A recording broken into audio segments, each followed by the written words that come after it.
G'day everyone, it's CorronZenith here, and this is my very first Homebrew Wednesday.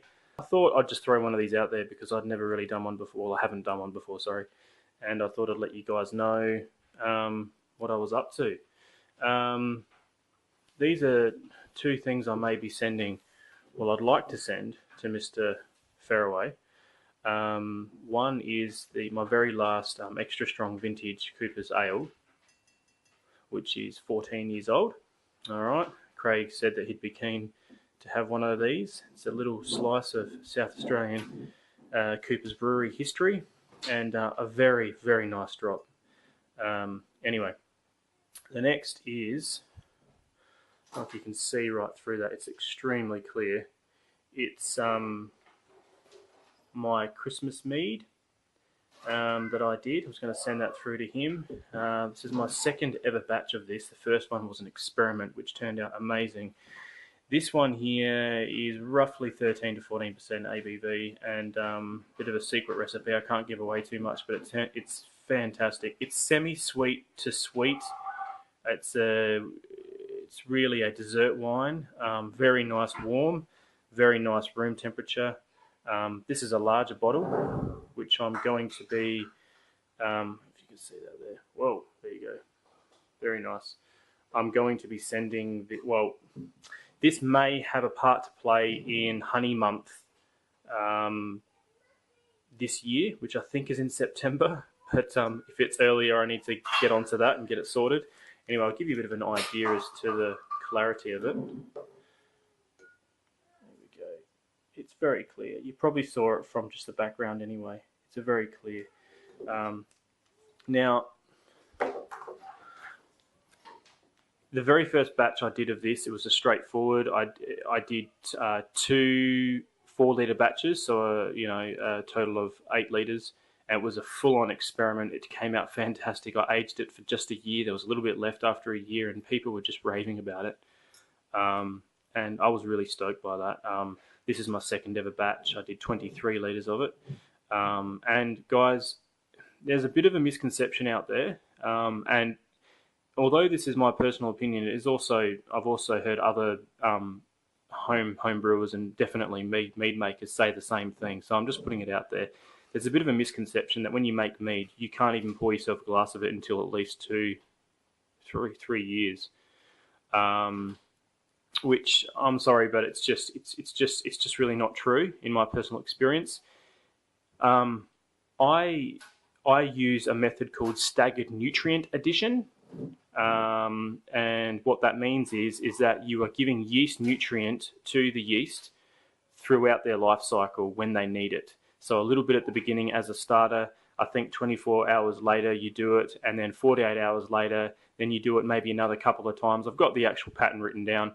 You do it a couple of times, and what it means is that it's constantly healthy. It's kind of like how bodybuilders eat every 3 hours to increase, basically to kickstart their metabolism, so their metabolism never slows down.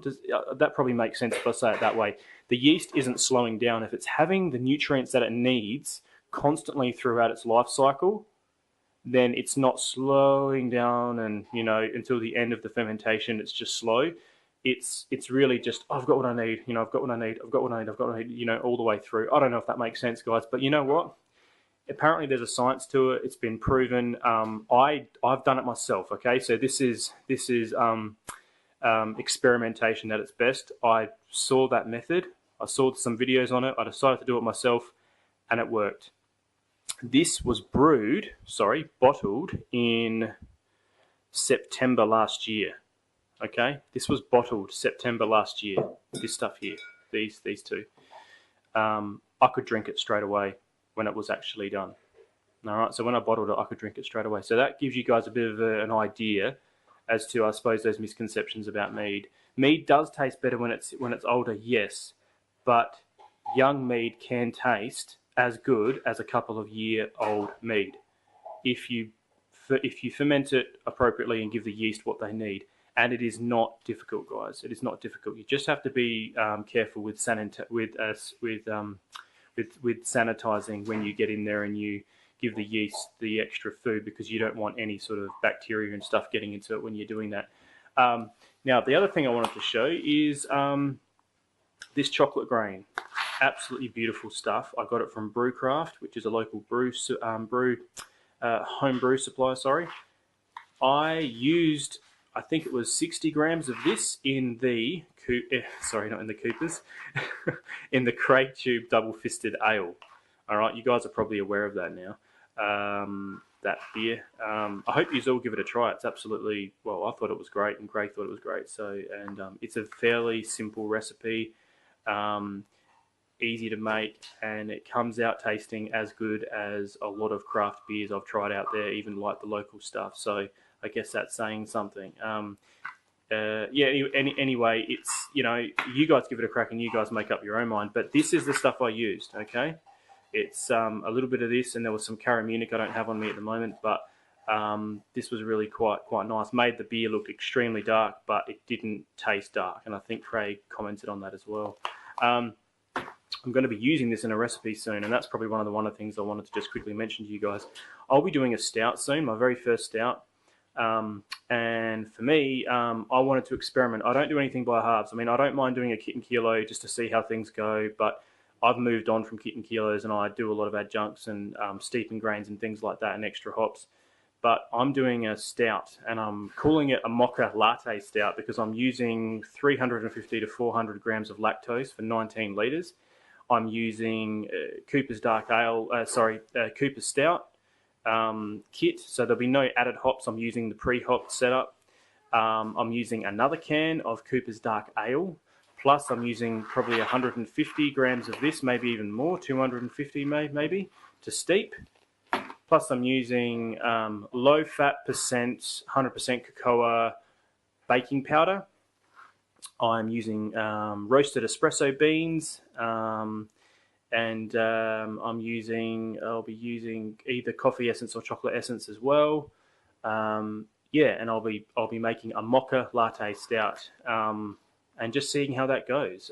Doing around about 86 to 87 grams of dextrose for bulk priming for a 19-20 litre batch. So I'm hoping it'll be a really good representation of a stout, because my last experiment of a porter, I got the calculations mixed up with the bottle conditioning setup. So I had really high carbonation, but a really nice depth of character, awesome flavour porter. So it was really two beer styles mixed, and it didn't quite go together, although it was still a very nice beer. You guys can probably see that if you're subscribed. It's the my Christmas porter experiment. Anyway, guys, this is just all I really have to share. I thought I'd throw one of these Homebrew Wednesdays out there. Yeah, thank you to everyone at 17 Brew Crew. Thank you to Mr. Craig Fairway for all of his support and all of his just his dedication to the community. All you guys over at 17 Brew Crew, you got, you know, Zandy Brew, Jay, Tony G, Dave. I'm not sure what's happened to Dave, actually. Dave Homebrew, I haven't seen him in a while. I hope you're doing well, mate. Prayers are going out there for you and your family and all that. And everyone else, you know, Mr.